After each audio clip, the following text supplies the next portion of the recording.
Mummy papa 11 बजे की गाड़ी से आ रहे हैं। फोन की घंटी तो सुनी मगर आलस की वजह से रजाई में ही लेटी रही। उसके पति राहुल को आखिर उठना ही पड़ा। दूसरे कमरे में पड़े फोन की घंटी बजती जा रही थी। इतनी सुबह कौन हो सकता है जो सोने भी नहीं देता। इसी चिड़चिड़ाहट में उसने फोन उठाया। हेलो कौन? तभी दूसरी तरफ से आवाज सुन सारी नींद खुल गई। नमस्ते पापा, बेटा बहुत दिनों से तुम्हें मिले नहीं, सो हम दोनों 11 बजे की गाड़ी से आ रहे हैं।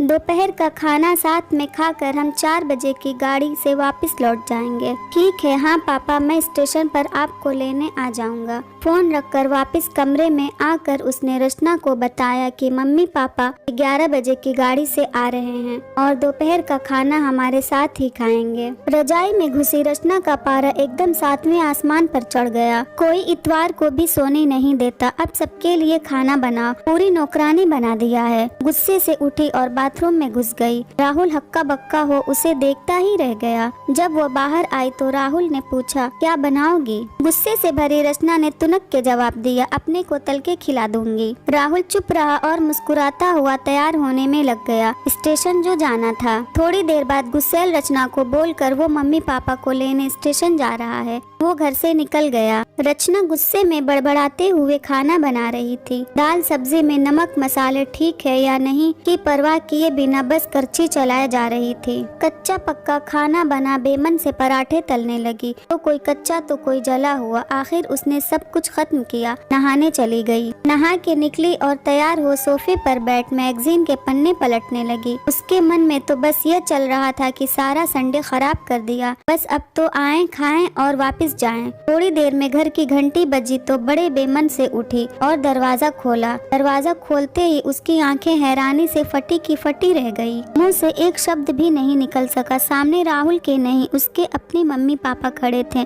जिन्हें राहुल स्टेशन से लाया था। मम्मी ने आगे बढ़कर उसे झिंझोड़ा, अरे क्या हुआ, इतनी हैरान परेशान क्यों लग रही है? क्या राहुल ने बताया नहीं कि हम आ रहे हैं? जैसे मानो कि रचना की नींद टूटी हो। नहीं मम्मी, इन्होंने बताया था, पर चलो आप अंदर तो आओ। राहुल तो अपनी मुस्कुराहट रोक नहीं पा रहा था। कुछ देर इधर उधर की बातें करने में बीत गया।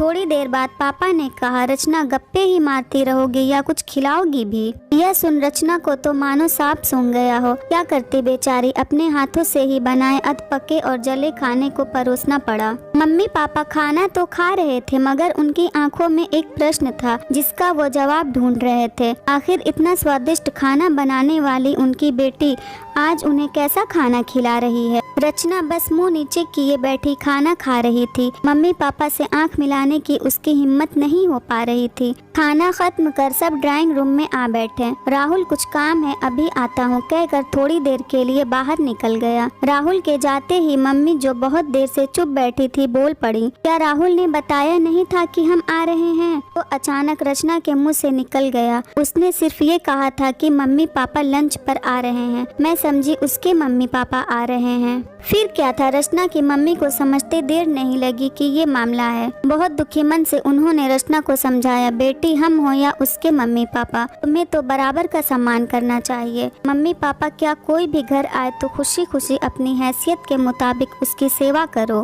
बेटी जितना किसी को सम्मान दोगी उतना ही तुम्हें प्यार और इज्जत मिलेगी। जैसे राहुल हमारी इज्जत करता है उसी तरह तुम्हें भी उसके माता पिता और संबंधियों की इज्जत करनी चाहिए। रिश्ता कोई भी हो, हमारा या उसका, कभी फर्क नहीं करना। रचना की आंखों में आंसू आ गए और अपने को शर्मिंदा महसूस कर उसने मम्मी को वचन दिया कि आज के बाद फिर ऐसा कभी नहीं होगा। अगर ये स्टोरी आपको अच्छी लगी हो तो हमारे वीडियो को लाइक करें और नए हैं तो चैनल को भी सब्सक्राइब करें।